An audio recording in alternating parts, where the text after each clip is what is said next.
I wish I never sleep and seize every single day.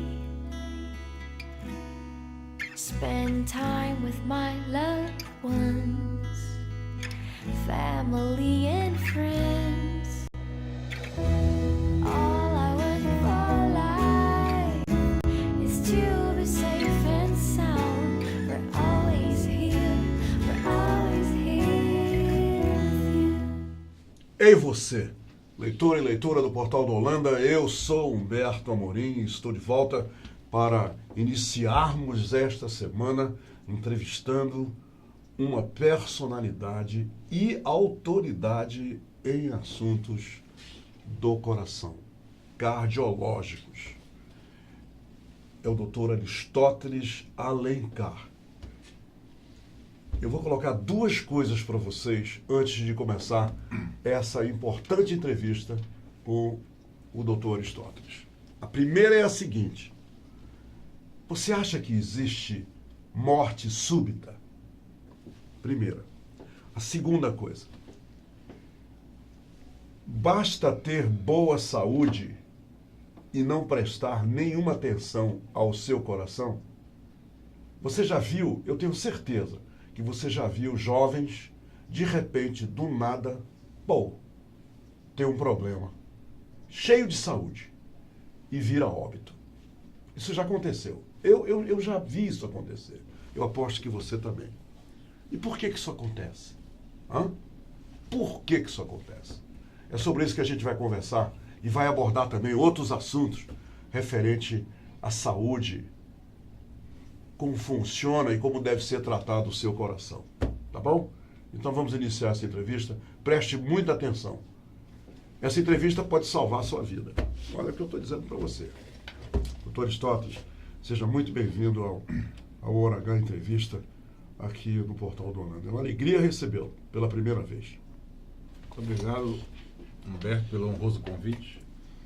E com certeza você foi uma grande aquisição, o Portal do Holanda, porque o telespectador, a maioria sabe, mas para os que não sabem, Humberto Amorim é um jornalista a quem a saúde do estado do Amazonas deve muito, porque você sempre divulgou nos seus programas, em todos os meios onde você passou, rádio, televisão, assuntos relativos à saúde. Você sempre dedicou muito tempo a divulgar a saúde. Então, nós temos uma dívida enorme com você em relação ao aspecto preventivo, o aspecto informativo sobre doenças e prevenção em saúde. Então, é um prazer imenso estar aqui com você e com seus ouvintes, telespectadores, leitores. Hoje a mídia não tem mais... A mídia é infinita agora, não se tem mais controle sobre a mídia. A partir de agora nós estamos em toda parte. Pois é. Todo lugar. Todo lugar. Obrigado pelas suas generosas palavras a meu respeito. Mas é a realidade. Doutor Aristóteles, eu comecei o programa, eu fiz uma chamada, e na chamada eu falei, olha, vamos falar sobre longevidade. Não adianta ter saúde se o coração não estiver nos trinques, não estiver em forma. O senhor concorda com isso? O coração, Humberto, é o órgão que ele desde a concepção, quando se junta o óvulo e o espermatozoide, que formam o pequeno feto dentro do útero da mãe, na fase embrionária ainda, quando o coração se forma, ele começa a pulsar. E ele só para... É aquele feijãozinho, né, que a gente vê? Aquele feijãozinho que a gente vê na ultrassom, vai aumentando e tal, o garotinho. E, por incrível que pareça, o coração só para no dia da morte da pessoa. Então não tem um dia que diz, olha, eu vou descansar hoje, ou eu vou parar por alguns minutos. Não existe isso. Então é um órgão extremamente, é uma obra da natureza, uma obra de Deus, assim, magnífica, o coração, porque ele funciona como uma bomba de dois tempos, né? Ele aspira o sangue e joga o sangue. Então ele puxa aqui e joga e fica assim o tempo todo. Ele recebe e joga o tempo todo. Indefinidamente, até o dia que Deus determina, olha, hoje é seu dia, vem para cá e pronto, acabou-se. O que atrapalha, o que mais atrapalha, doutor Aristóteles, esse funcionamento da entrada e da saída do sangue pelo coração? Isso. Revendo conceitos de fisiologia, quando o sangue entra no coração, ele está limpo, cheio de oxigênio, cheio substâncias alimentares, etc. Quando ele sai, ele entra, sai no coração e distribui oxigênio Para todo o corpo. para todo o corpo. Na volta, quando ele retorna nas veias, que ele joga dentro do átrio direito, o sangue está cheio de gás carbônico, está cheio de dejetos, vamos dizer assim. Uma parte é eliminada pela urina e a outra vai ser eliminada pelo pulmão, da respiração. Então, uma obra de engenharia perfeita. Aí você pergunta, o que faz para atrapalhar isso aí? São os fatores de risco. Os fatores de risco principais, nós temos a primeira coisa, a história familiar. Filhos de pais que tenham tido doença do coração, pais hipertensos, alguma coisa assim, consequentemente, essa criança tem uma grande probabilidade de desenvolver doença cardíaca. Outro fator de risco, a idade, acima de 40 anos. Um terceiro fator de risco que nós poderíamos... Esses fatores que eu estou falando existem e não podem ser mudados. Você não muda a filiação, você não muda a idade, você não muda o sexo. Então, por exemplo, ainda hoje o homem morre mais do que a mulher, mas está aproximando, está muito, muito próximo já. Essa diferença está acabando. Agora, o homem morre mais do que a mulher porque ele comete mais excessos? Mais excesso, se cuida menos. Você vê, por exemplo, a mulher, ela religiosamente ela faz a mamografia, ela faz o exame de Papa Nicolau, que é o colo de útero. O homem, para fazer um PSA, é uma cena. Até para o preconceito do exame ser um toque retal, e ele não quer saber. Então ele vai levando, e geralmente quando ele vai ao consultório, é a companheira que o leva para a consulta. Então, um fator de risco seria um outro fator de risco importante, o cigarro. Esses fatores, que eu vou citar agora, nós podemos modificar. O cigarro, você tem que parar de fumar. Tranquilo. Falta de atividade física. A falta de atividade física é hoje o fator de risco mais predominante, é a falta de atividade física. Por exemplo, eu gosto de caminhar no Parque do Idoso. Então você vê a quantidade enorme de prédios ao redor e as pistas vazias. As pessoas não saem para caminhar. Então o sedentarismo é maior do que... Estão vendo televisão ou estão tomando um vinhozinho com os Ou amigos, dormindo, ouvindo música, dormindo, mas a pista ali na frente vazia. Se eles dessem pelo menos 3 caminhadas por dia, 3 voltas. O senhor recomenda o quê? Meia hora é suficiente por dia? Meia hora por dia já tira você daquela área de inatividade, sedentarismo, 0. Então daí você começa e vai progredindo. O sedentarismo, quais são as consequências, por exemplo, nas artérias? Tem alguma consequência nas artérias, a falta do exercício, justamente aquela moleza causada pelo sedentarismo? Sim, afeta muito as artérias? As artérias ficam moles. Porque a artéria é um tubo, né, por onde circula o sangue. Quer dizer, o coração, quando bombeia, a artéria, a aorta, que é maior calibre, ela recebe o sangue e ela dá uma esticadazinha pela quantidade de sangue que passa nela. Então, na parede da artéria, envolvendo a artéria, nós temos um músculo. São os músculos da parede da artéria. Então, quando você faz atividade física, aqueles músculos ficam mais fortes. Eles têm uma tonicidade melhor. E quando o indivíduo é sedentário, ele tem uma flacidez das artérias. Então, o sangue circula com menos intensidade. Doutor Aristóteles, fator de risco é hipertensão arterial. Quem não cuida depois que descobre que é hipertenso tem muito mais tendência a ter um AVC e um ataque cardíaco? Isso. A hipertensão arterial ou pressão alta é uma das doenças mais prevalentes que nós temos em termos de cardiologia. E, por exemplo, o filho do pai hipertenso, ele tem uma possibilidade enorme de ser hipertenso. Então tem famílias de hipertensos.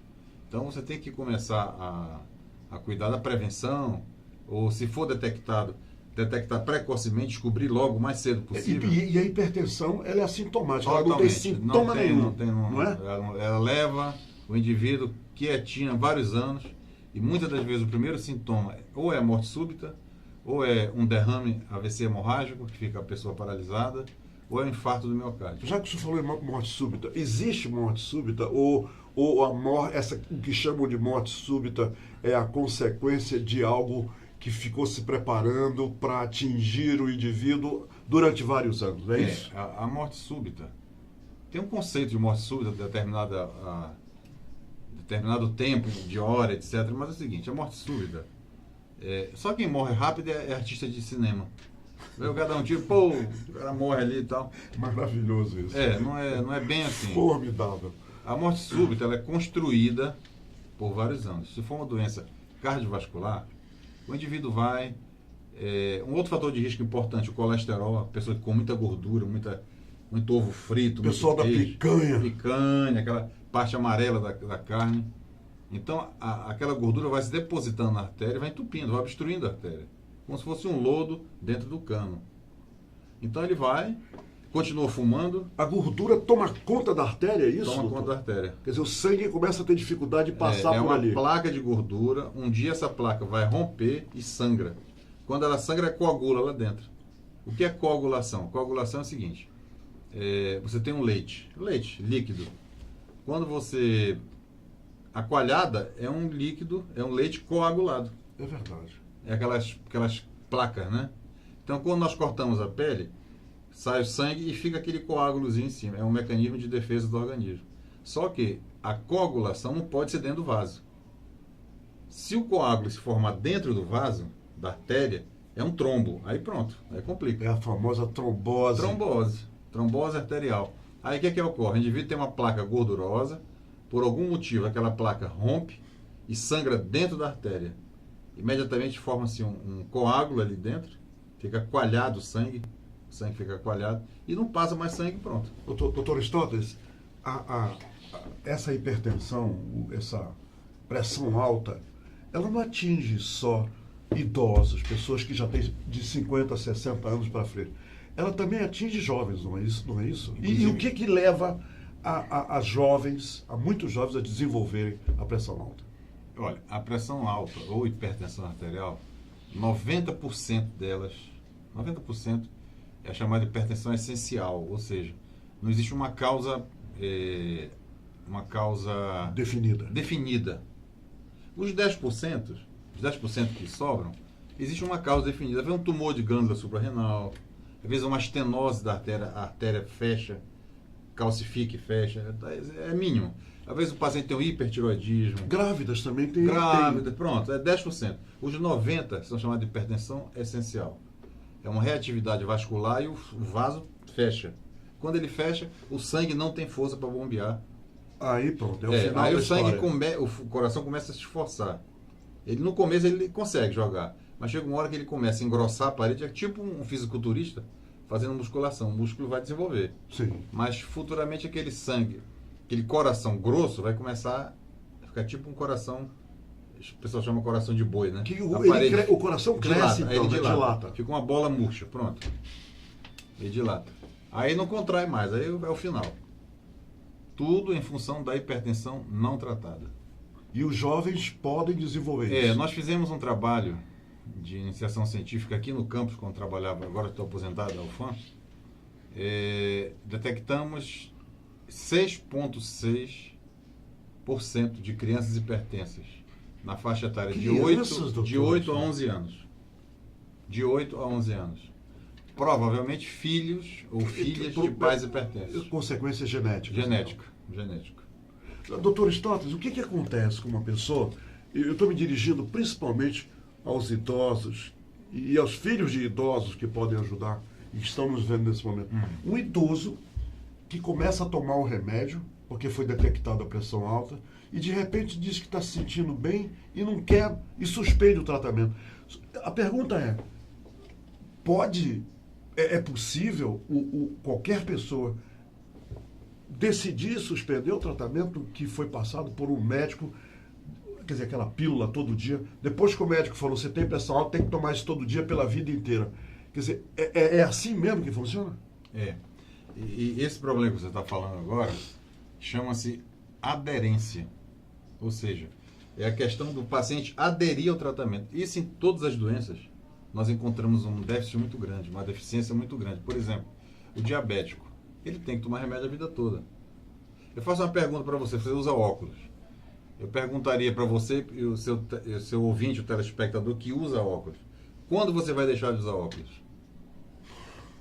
Nunca. Provavelmente nunca. Nunca. Então o remédio da pressão e o remédio diabético também nunca, tem que tomar sempre. Quando o médico Isso, quando faz o diagnóstico. faz o diagnóstico, você vai a partir de hoje tomar essa pílula todo dia. Acabou. Isso, Até ele morrer, ele vai ter que tomar. É isso? Isso. Porque Para pressão alta? Olha, o diabetes e hipertensão arterial são chamadas doenças crônicas degenerativas. Elas degeneram, elas vão estragando o organismo, se você não tratar. Então, grande Na parte... verdade, você está controlando, não é, doutor? Controla. Você controla. Por exemplo, os pacientes que vivem com HIV agora, eles são portadores crônicos, então eles controlam e vivem muito bem. Alguns cânceres, antigamente o câncer era um negócio assim, então não, hoje você vai, trata, faz a quimioterapia e cura a pessoa. E a pessoa vive fazendo aquele acompanhamento constante, ver se a doença não retorna. A hipertensão é assim. Doutor Aristóteles, o maior inimigo do coração continua sendo o cigarro, e o senhor recomenda uma tacinha de vinho? É divulgado em todo mundo que uma taça de vinho por dia faz bem ao coração. Qual é a sua opinião sobre isso? O vinho, como diz Valdir Corrêa, tem 3 vinhos que você não deve tomar, né? Que é nome de santo e nome de bicho. É verdade. O sangue de boi é cabeça de touro. Cabeça de touro. E Dom Bosco, porque são E tinta, Dom Bosco. aquilo é tinta. É verdade. Então o vinho que nós devemos utilizar é o vinho tinto, porque a uva do vinho tinto, a uva vermelha, na casca ela tem uma substância chamada resveratrol, que é um antioxidante. E é o vinho fino que o senhor está falando, não é? Isso aí. Então tem vinhos que você observa que cai na sua roupa, é uma tinta, fica uma mancha roxa, Sim. alguma coisa assim. Não é aconselhável. Agora, o cigarro, isoladamente, ele não é o maior... O senhor recomenda, vilão. então, uma tacinha de vinho? Uma taça de de vinho, vinho diário. Diário.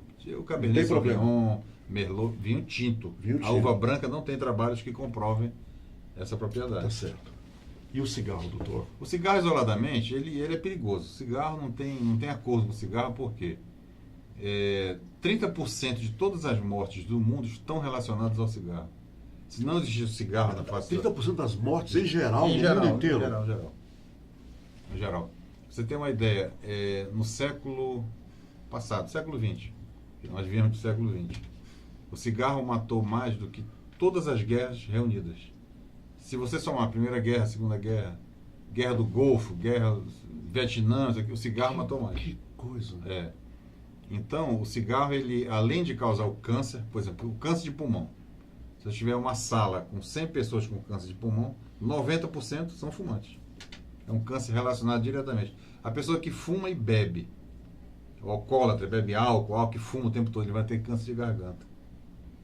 Porque o álcool, ele ajuda a absorver muito mais a nicotina e as substâncias cancerígenas que tem no cigarro, que são 4.500 substâncias químicas que contém na fumaça do cigarro. É um veneno ambulante aquilo. Eu vi uma propaganda nos Estados Unidos, doutor Aristóteles, que o órgão nacional de saúde colocou um comercial dizendo que o homem que fuma muito, viciado, até o pênis dele encolhe. Eu vi essa propaganda. Procede uma coisa dessa? Ou isso são métodos xiitas, quer dizer, radicais para dizer pro cara, teu pênis vai encolher se você fumar muito desse jeito. O senhor já ouviu falar sobre isso, esses métodos? Só ficou vermelho agora. Não, eu imagino, o trabalho existe, foi feito por um chinês que mora nos Estados Unidos. Científico. Agora, eu fico imaginando assim, o trabalho dele ficar medindo, né? O fumante. Não, ele vai ter que medir o órgão, exato. o pênis dos fumantes ali, né? É verdade. É um trabalho meio inglório, você ficar toda hora medindo ali, usando uma fita métrica, exemplo. Mas existe esse trabalho, por quê? O fumante, ele tem muita impotência. Porque lesa as artérias penianas o fumo também. Leva a impotência? Leva a impotência porque lesa as artérias. E a ereção dá-se em função da injeção de sangue nos corpos cavernosos. E quem leva sangue é a artéria. Então, se a artéria está obstruída, não vai passar sangue. É uma das complicações. O senhor esteve recentemente em Porto Velho, capital do estado de Rondônia, participando de um congresso estadual e o senhor abordou lá anticoagulação. O que fazer numa emergência. O que é esse anticoagulação? O que é isso? Que assunto é esse? Anticoagulação, nós temos uma doença, uma arritmia, uma arritmia cardíaca, que depois eu posso mostrar o som para você como é que fica. A arritmia o que é? O descontrole, É um descontrole. das batidas do Se coração? tiver como mostrar aqui, o som pega bem? Pega bem, sim. Paulo, pegamos, né, o som aqui. Pega, vamos lá. Pega. Então tá aqui, ó.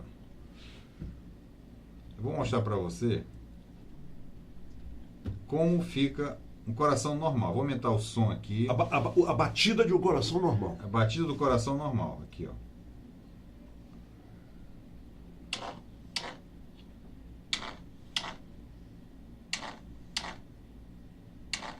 Dois tempos.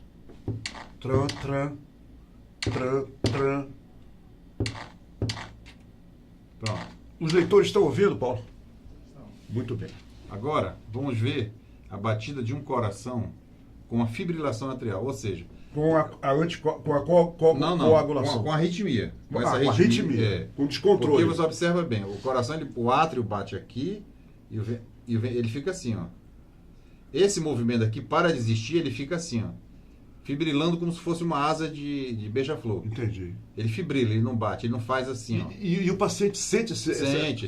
É esse agora que nós vamos... descompasso? Agora escute o barulho da arritmia. Levante só um pouquinho, doutor.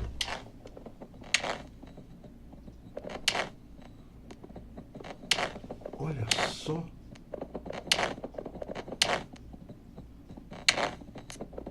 Parece uma batida num tamborzinho. Além do tchan, é um tchan, batido. Olha só aqui, é uma batida totalmente irregular. Aqui, ó. Aí já é outra batida. É uma arritmia, fibrilação. Outra.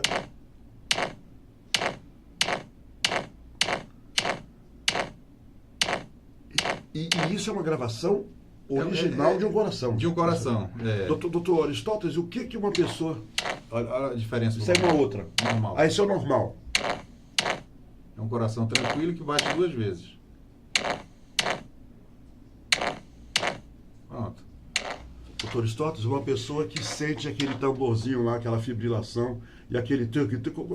O que ela deve fazer imediatamente? Correr para o médico?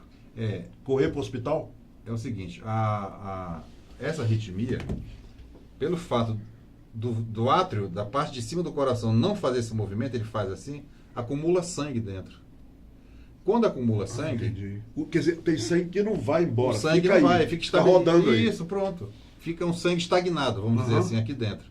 Porque tem uma estrutura na ponta do átrio, chamada auriculeta, tipo uma pontinha aqui. Ele entra ali e não então acumula e forma pequenos trombozinhos de sangue, coágula de sangue.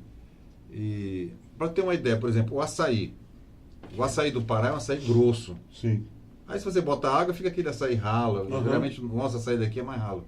O do Pará é grosso. Então você imagina um sangue pré-coagulação, anticoagular, ele fica grosso daquela forma. Então fica difícil ele Quando passar. Ele deveria ser ralo. Ralo, para circular. O sangue tem que ser ralo. Aí o que ocorre?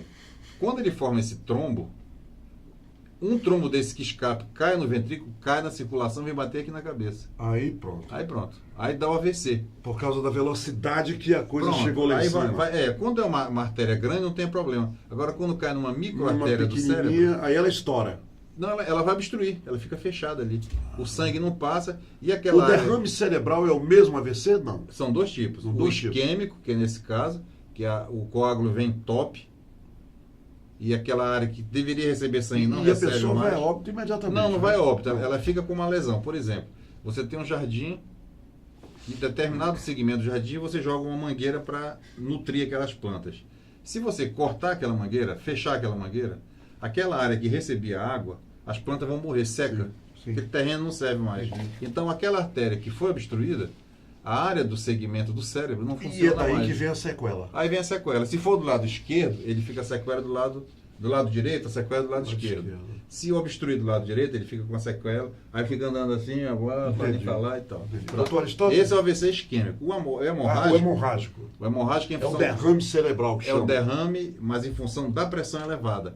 Uma pressão de 30, aí a artéria pum, rompe lá ok. dentro. Aí a pressão é muito alta. mais grave. É muito mais grave. Aí já estoura. Aí estoura o vaso. Aí Geralmente o negócio pessoas é sério. idosas.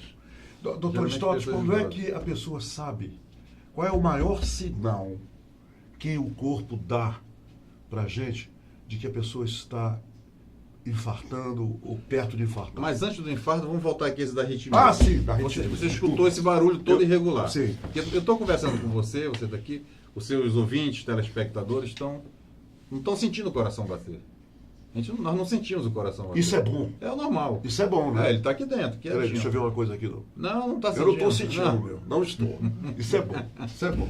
Quando você começar a sentir tum, tum, tum, tum, É, tum, é. pronto, aí você tem que verificar. Muitas das vezes é essa arritmia, chamada fibrilação atrial. E se você não der uma substância anticoagulante, ou seja, uma substância que é para afinar o sangue, Que é aplicado onde? Na veia? oral, comprimido. Ah, é oral. Comprimido, Oral. comprimido. Por exemplo, a própria aspirina, o AS, Sim. que o pessoal usa muito, olha, vamos tomar aspirina para afinar o sangue. O trabalho recente mostrou que você só toma AS, aspirina, quando você já teve problema. É a Se prevenção. você é aquela tal da Prevent, É, aspirina Prevent. é. Só Por depois que exemplo, tiver problema, não? Se você for ao meu consultório, aí tu vai te perguntar, Aristóteles, eu posso usar aspirina Prevent? Não tem indicação. Porque você nunca teve derrame nem infarto. É verdade. Agora, se você tivesse tido, eu tive um infarto no ano passado, então você vai usar aspirina para não Todo ter dia outra. Isso. Toma a aspirina, Aspirina, Prevent. porque o que a aspirina faz? O açaí grosso, aquele açaí grosso, aquele Sim. grumo de açaí, Sim. a aspirina vai afinar, vai separar uma plaqueta da outra e o sangue vai É aí essa história da da anticoagulação. anticoagulação. No caso, a aspirina é um antiplaquetário porque solta as plaquetas e os anticoagulantes agem por outro mecanismo também soltando as plaquetas. Qual é a sua opinião também, agora eu me lembrei disso, de tomar aquela outra pílula que tem a função de... anfetaminas não. Eu tô com a palavra na cabeça. Eu vou. Antistinas. Simvastatina. Sim, exatamente. Simvastatina. Tem pessoas que dizem que os médicos recomendam tomar uma todo dia para também manter aí a circulação normal. O que o senhor quer dizer a questão sobre da isso? simvastatina é o seguinte, a simvastatina tem vários tipos, né?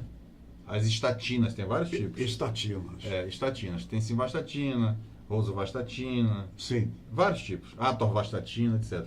Cada um tem um efeito diferente. As estatinas servem para diminuir a inflamação dentro da artéria e diminuir aquela placa de gordura.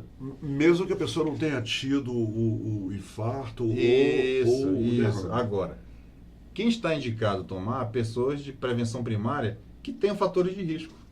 Por exemplo, principalmente Não é diabetes. qualquer pessoa, Não, quer dizer, mas aquele que... não. Entendi. Vou tomar não, você vai ter que tomar estatina, aspirina, tudo, não, nada disso. Em vão. É.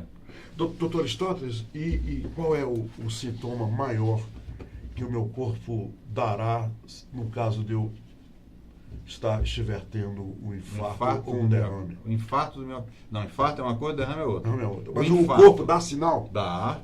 Qual é Por o principal, doutor? O derrame, no caso. O AVC isquêmico, que é o trombo sai e fecha uma artéria lá. Sim. Então, dependendo da área que ele afeta, um dos primeiros sinais é a fala. A Você pessoa tem não consegue problema em falar. Falar e não consegue. É a primeira É coisa. o primeiro sinal. Entendeu? Ou então tá fazendo larga o barbeador e a mão não obedece mais e tal. Dependendo do lado que Essa afeta. pessoa tem que ser removida imediatamente Olha, para o hospital? de doutor? preferência, mastigar 2 aspirinas rapidamente para o papai já resolve. 2 Prevent. Não é aspirina comum Aspirina que tiver pra em dor de casa, cabeça, AS, Aham. que dá no SUS. Mastiga porque quando você... Mas quanto tempo a pessoa tem depois desse sintoma o para mais chegar rápido no médico? possível. Se você chegar 6 horas depois, a lesão está instalada já. Aí acabou. Não, tem que correr logo. Isso é o derrame. Agora, o infarto é geralmente dor no peito. Dor em aperto. A literatura descreve como se fosse uma garra apertando o peito, né? Uhum. Que melhora com repouso. A pessoa vai andar, dói. A ele dor para. vai, some e volta. No repouso. Faz esforço, dói. A pessoa para, melhora. Dependendo da artéria afetada, às vezes pega a mandíbula aqui, ó. A pessoa não articula. O tronco de coronário não dói, só dói aqui. Ah, dói. Como se fosse uma dor de dente. Aham. Entendeu? Irradia para cá, irradia para o braço esquerdo, dependendo da artéria Sempre afetada. pro lado esquerdo, Do né, lado esquerdo, porque doutor? o coração tá para cá. Tá pra cá. É inervação irradiada que se chama. Agora, dor irradiada. E aí a pessoa tem que... Nós tivemos um caso, o senador Petrônio Portela, que era do Piauí. da nossa época. Da nossa Do Piauí, época, né? O senador Petrônio Portela Gostei fumava- da nossa época, gostei. Isso, é. Bacana isso aí. Nós vivenciamos essa época. É. E o senador Petrônio Portela estava em Brasília, foi para Florianópolis, já sentindo desconforto, e voltou e tal nesse negócio.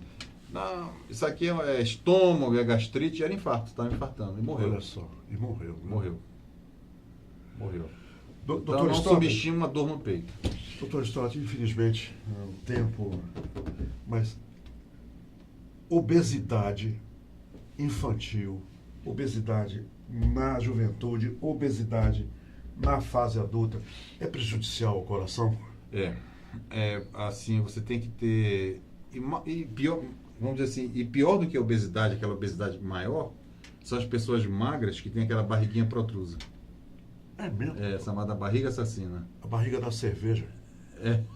Porque o obeso, a gordura periférica do obeso proporciona uma certa proteção. Não estou estimulando ninguém a ficar obeso. Não, claro que não. Mas proporciona uma Até certa... porque o coração tem que bombear mais sangue, né? Isso, Não é? com certeza. Porque antigamente dizem, não, o gordinho é bom porque no frio ele não sente frio, a camada de gordura protege. Não. A gordura é um tecido vivo e produz diversas substâncias ruins, como, por exemplo, o fator de necrose tumoral, que dá câncer. Ele proporciona o aparecimento de aterosclerose, o aparecimento de diabetes. Agora, o magrinho, que é barrigudinho, cuidado que aquela gordura visceral é extremamente perigosa. Olha só. Extremamente perigosa. Então o negócio é fazer exercício, emagrecer, fazer exercício, cuidar do coração. cuidar do Porque só coração. vive muito, só tem longevidade se o coração for bom. É. É o que eu falei, o senhor concorda com isso? Com se certeza, o coração com funcionar certeza, direitinho, acabou, vai embora. E uma não é? outra coisa, Humberto, importante, que foi de 2000 para cá, 2000 para cá, um estudo importante, doutor Yusuf, Salim Yusuf, é a questão emocional. Entendeu? O indivíduo que vive com raiva, Isso tudo prejudica. Com deprimido, mágoa. magoado, Tomando veneno, achando que o outro vai morrer. vai morrer, Hã? inveja, fica querendo prejudicar os outros e tal. Isso aí Esse é candidato bom para infarto. Esse. Perdoar Então, esse aí também. tem que- Perdoar também ajuda muito o coração. Né? perdoar. Vendo uma boa. Olha, nós não temos tempo nem de cuidar das nossas vidas. Imagina cuidar da vida Da dos vida outros. dos outros. Deixa uma pessoa para lá, viver a vida dele. Onde é que o senhor atende, doutor Aristóteles? Se alguém quiser ir lá com o senhor, porque acho que o senhor deixou muita gente aí, sabe, com uma pulga do tamanho do elefante atrás da orelha. Humberto, eu atendo, aliás, desde 1984, né? É verdade. É verdade. 84 são Inclusive, alguns os anos. seus pais moravam lá, não é isso? Era a casa da família, ali no Lago de São Sebastião, na rua José Clemente, né? Em frente à igreja, oposto à igreja. É verdade. É. O senhor ouve o sino da igreja há muitos anos. né? Ali é um ponto porque a curiosidade, a sala de espera é onde o papai dava aula, particular de matemática, e o meu consultório, o consultório onde eu atendo, é onde era o quarto deles. O senhor é filho do doutor Conte Teles. Não. Conte Teles é pai do doutor Renato Teles. O papai era... Meu nome é Aristóteles Alencar, professor de matemática. Esse Conte Pois é, aquela casa era do seu pai. é do papai, Esse Conte tem uma explicação, Conte com M. Era olha a só. geração dos pais deles. Eles eram positivistas. E em homenagem a Augusto Conte, aquele que fundou o positivismo, Sim. eles introduziram o Conte na família. Então, doutor Antônio Conte Teles, papai Aristóteles Conte de Alencar, porque os pais dele eram positivistas. A confusão está E explicada. todo mundo pensa. Eu pensava, E achava todo- não, isso. todo olha, mundo e pensa. sou seu amigo há tantos Porque é anos. Conte de Alencar Filho, aí Já- Conte Teles. Pois é. fica Conte Olha Teles. só. E eu nunca também lhe questionei sobre isso. Não, é a primeira primeira vez vez que eu voltei a falar sobre isso. E o doutor Conte Teles tem um filho, que é o doutor Renato E o Teles. senhor atende depois das 5 horas, não é Depois isso? das 5. Daqui eu já vou para lá atender meus idosos lá, que a gente faz com muito carinho. Obrigado, doutor Aristóteles. Primeiro foi um prazer rever. Primeiro foi bacana voltar a lhe entrevistar. A última vez que eu entrevistei foi lá na TV Amazonas, faz um tempão, né? Isso. Muito obrigado. E agora é a minha vez de dizer que o trabalho que o senhor faz em prol da saúde do Amazonas, com justiça, lhe torna uma das personalidades da medicina no nosso estado mais importante. Sem dúvida alguma, não só para mim, mas há uma unanimidade sobre isso, sobre o grande trabalho que o senhor realiza Bondade sua. para a medicina no nosso estado. Eu tenho muito orgulho de ser seu amigo e ser seu paciente também. É melhor falar logo aqui e ser seu paciente. Muito obrigado, doutor. Alberto. Muito Obrigado a todos que nos assistiram. E nos colocamos à disposição para qualquer orientação. Cuidou do coração, vive muito. Tranquilo. Não cuidou, Cuidar tranquilo. E sem estresse. sem estresse. Uma coisa muito importante é não ficar inventando muito exame. Não, a importância, a clínica é soberana. A clínica, o médico tem que conversar, tem que ouvir o E paciente. sempre consultar um médico, né, doutor? É bom isso. Ouvir o aí. médico. É. Porque tem muita gente aí que adora se automedicar. Não. Isso aí. Fácil não. Não é bom. Olha aí, vocês ouviram. Ok, minha gente. Muito obrigado pela companhia. Eu espero que essa entrevista. Aliás, eu espero não. Eu desejo muito que essa entrevista ajude a você a viver muito. Se depender de mim, dos conselhos que ele me dá, eu vou viver um bocado, hein? Prepare-se. Um abraço a todos.